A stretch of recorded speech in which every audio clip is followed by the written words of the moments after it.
我是蜜幻，今天我们玩一下只用火力武器吃鸡。我现在身上吃一把 RPG 加一把激光，想去看一下前面的偶像有没有4连，后面就有大兄弟急着投胎喊我回去上班，满足他。好家伙，这驾驶位都打得到我，这一看就不是国产的防弹玻璃。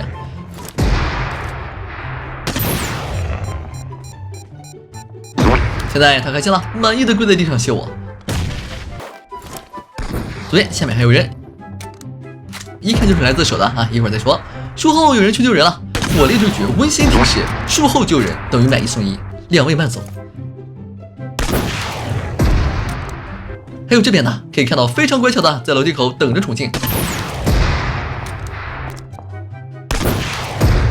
战略性没补掉，这样就能留给他的队友更多的来捡身份证的时间，说不定我们还能再蹲2个人。书边还有人邀请我对局，好家伙，玩这个模式啊，这个术它约等于不存在。对局我 RPG， 毕竟大家都是很长单发1枪秒，我就跟七月差不多，就是子弹大了点而已。对了，去看看宝箱有没有大宝贝。果然1把4连1台无人机，一想到能为客户打造更大更隆重的趣事套餐，不禁嘴角露出了微笑。不过后来据点就没来人了，只有一位路过的靓仔。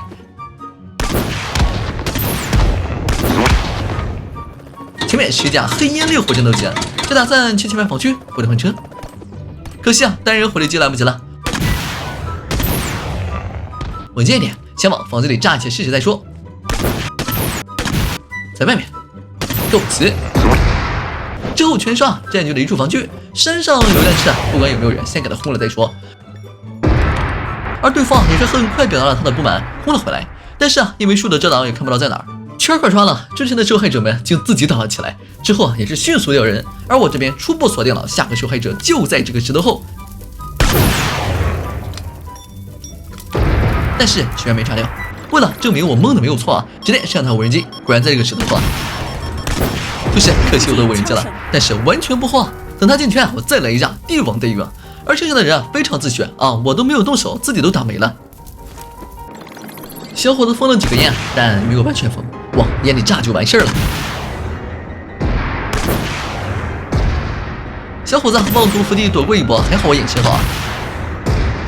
而最终终于变成了1v1男人大战，还是老规矩啊，上无人侦察机还是没看着啊。但还好敌人贴心，一发导弹提醒了我。而最后他也是选了一个风水宝地当场去世，果然无一击。那我是蜜獾，我们下期再见。